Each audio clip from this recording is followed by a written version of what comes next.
दोस्तों, आत्मज्ञान में दो ही मुख्य बाधाएं हैं, शरीर और मन। अज्ञानी की समस्त क्रियाएं इन दोनों से ही संचालित होती है। ज्ञानी इन दोनों के पार एक तीसरी शक्ति को भी जान लेता है, जो इन सब का साक्षी है। वही समस्त कर्मों का आधार एवं ऊर्जा स्रोत है। वही सत्य है एवं शाश्वत है।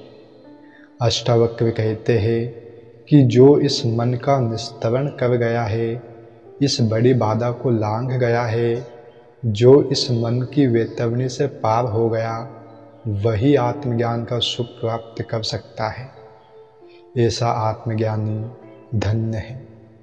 मन के समस्त विकारों से ऊपर उठकर जिसने उस एक आत्म तत्व का अनुभव कर लिया है, वह ज्ञानी इंद्रियगत समस्त कर्मों को करता हुआ भी उनके सब भावों में एक रस रहता है। ये कर्म स्वभावगत एवं वासना रहित होते हैं। यह संसार मन का ही प्रक्षेपण है। जैसा मन है वैसा ही संसार दिखाई देता है। संसार में राग द्वेष, लाभ हानि, हर्ष विषाद, सुख दुख जो भी दिखाई देता है, सब मन का ही खेल है। इसके पार है चेतना, अस्तित्व, आत्मा, जो मन का निस्तरण करने पर ज्ञात होती है। यह चेतना आकाश की भांति स्वच्छ, निर्मल, निर्दोष है, निर्विकल्प है, किंतु वह मन रूपी विचारों के बादलों से घिरा होने के कारण दिखाई नहीं देता। किंतु वही समस्त सृष्टि का आधार है। जिस ज्ञानी का मन से तादात्म्य टूट गया, उसका संसार विलुप्त हो गया, उसकी भ्रांति मिट गई, वह सत्य को उपलब्ध हो गया, वह साक्षी एवं दृष्टा हो गया, उसे वह सब मिल गया जिसे पाना था।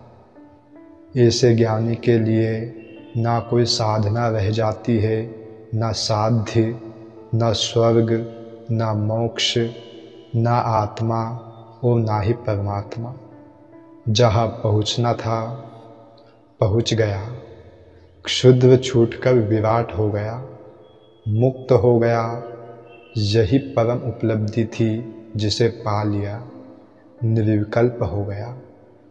यही ज्ञान की अंतिम स्थिति है। दोस्तों, संन्यास है आरंभ एवं समाधि है अंत। जिस प्रकार विधिवत शिक्षा प्राप्त करने हेतु विद्यार्थी किसी विद्यालय में प्रवेश लेता है, तो उसे विद्यालय में अनुशासन, समय की पाबंदी, नियमित पठन, स्वच्छ आचरण, इनका पालन करना पड़ता है तथा उसे विशेष प्रकार की पोशाक पहनने को भी कहा जाता है। इसी प्रकार आध्यात्म में आत्मज्ञान प्राप्ति के मुमुक्षु व्यक्ति के विधिवत शिक्षण के लिए संन्यास आरंभ है एवं इसकी समाप्ति होती है समाधि में, जहाँ सन्यासी आत्मज्ञान को प्राप्त कर स्वयं पूर्णानंद स्वरूप हो जाता है। सन्यासी अवस्था में उसे विभिन्न प्रकार के नियम, संयम एवं अनुशासन से गुजरना पड़ता है, किंतु आत्मज्ञान के बाद इनकी आवश्यकता नहीं होती। बाहरी नियम, संयम ये शरीर और मन को नियंत्रित करने के लिए आवश्यक है, किंतु ज्ञान प्राप्ति के बाद ये स्वतः नियंत्रित हो जाते हैं। इन्हें जबरदस्ती रोकना नहीं पड़ता। समाधि में वह निरंतर अपनी आत्मा में रमण करता है, जो परमानंद स्वरूप है। यही सन्यासी की सहज समाधि है। कुछ हठ योगी सांस रोकने का अभ्यास कर लेते हैं, जिससे वे जमीन के भीतर या बाहर सांस रोककर कई दिनों तक रह सकते हैं, किंतु आत्मा से उनका संबंध न होने से यह कृत्रिम समाधि ही है। ऐसी समाधि केवल प्रदर्शन की ही वस्तु है। आत्मज्ञान से इसका कोई संबंध नहीं है। इसलिए अष्टावक्र कहते हैं कि जो सहज समाधि को प्राप्त कर निरंतर पूर्णानंद स्वरूप आत्मा में रमण करता है, वही सन्यासी जय को प्राप्त होता है। यही उसकी अंतिम उपलब्धि है। प्रयत्न करके लगाई गई समाधि कृत्रिम है। ज्ञानी को सहज समाधि प्राप्त होती है। इसी क्रम में अष्टावक्र कहते हैं कि जो व्यक्ति इस तत्व ज्ञान को उपलब्ध हो गया, उसे सब कुछ मिल गया जिसे पाना था। इसलिए वह भोग और मोक्ष दोनों के प्रति निरंकांक्षी हो जाता है तथा सदा और सर्वत्र राग रहित हो जाता है। इस स्थिति के बाद उसकी इच्छाएं, वासनाएं, राग, विराग, सभी प्रकार की चित्त की वृत्तियाँ पूर्ण शांत होकर एक ही आत्म तत्व में विलीन हो जाती है। जिस आत्म तत्व से आरंभ हुआ था, वही इनका फिर अंत हो जाता है। जीवन चक्र की यही आरंभ एवं यही अंत है। यही पूर्णावस्था है। जिस प्रकार इस मानसिक सृष्टि का आरंभ एवं अंत इसी आत्म तत्व से है, उसी प्रकार इस भौतिक सृष्टि का आरंभ और अंत इसी ब्रह्म तत्व से है। दोनों ही प्रकार की क्रियाओं का यही आधार है। अहम के कारण जिन भिन्नताओं की प्रतीति हो रही थी, उसका अंत होकर सर्वत्र एकत्व का अनुभव होना ही परम उपलब्धि है। यही अद्वैत की अवस्था है। इस संपूर्ण जगत में जो भिन्नताएं दिखाई देती है, वे सब रूप, रंग और गुण के कारण है, जो भ्रांतिवश भिन्न प्रतीत होती है। यह भिन्नता अज्ञान मात्र है, जो द्वैत का आधार है। एक ही चैतन्य ब्रह्म विभिन्न क्रिया रूपों में प्रकट होता है, जिसे महत, अहंकार, पंच तन्मात्रा, पंच महाभूत आदि कहते हैं। ये नाम मात्र को ही भिन्न है, अन्यथा ये ब्रह्म ही के विभिन्न स्वरूप है। इनके भिन्न भिन्न नाम देने से ही भिन्नता की प्रतीति होती है, अन्यथा ये भिन्न नहीं है। बाहर से भिन्न दिखाई देने पर भी भीतर से संयुक्त है, अभिन्न है। इस भ्रांति अथवा अज्ञान के कारण ही विभिन्न प्रकार के कर्म करने पड़ते हैं एवं इसी अज्ञान को मिटाने के लिए विभिन्न प्रकार की साधनाएं, योग, भक्ति, कर्म और ध्यान करने पड़ते हैं।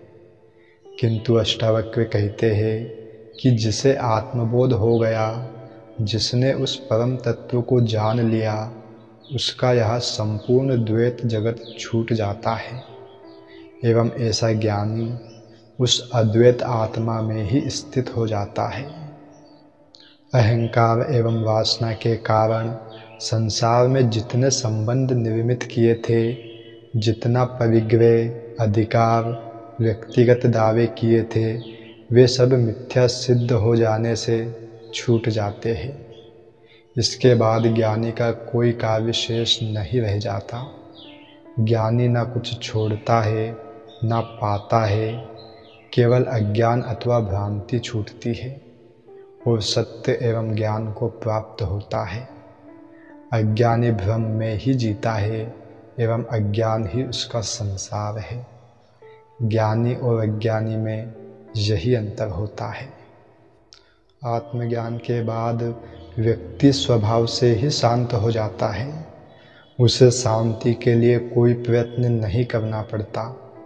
कोई जप, तप, नियम, हठयोग, ध्यान कुछ भी करने की आवश्यकता नहीं रहती, क्योंकि ज्ञान की स्थिति में उसे यह समस्त जगत, प्रपंच भ्रमरूप ज्ञात होने लगता है, जैसे यह कुछ भी नहीं है। संसार का यह सारा खेल इंद्रिय, अहंकार एवं वासना के कारण भिन्न प्रकार का दिखाई देता है। ज्ञान की स्थिति में ही इसके सत्य स्वरूप का बोध होता है, अन्यथा नहीं। इसलिए अज्ञान की स्थिति में चित्त की शांति के लिए किए गए समस्त विधि विधान अशांति की ओर बढ़ाते ही है। चित्त में हजार प्रकार की विकृतियाँ हैं, जिनसे यह संसार वैसा ही दिखाई देता है। आँख पर जैसा चश्मा चढ़ा होगा, वैसा ही संसार दिखाई देगा। उसका वास्तविक स्वरूप अज्ञान के पर्दे के कारण कभी दिखाई नहीं दे सकता। इसलिए इसे प्रपंच, माया, भ्रम और मिथ्या कहा गया है।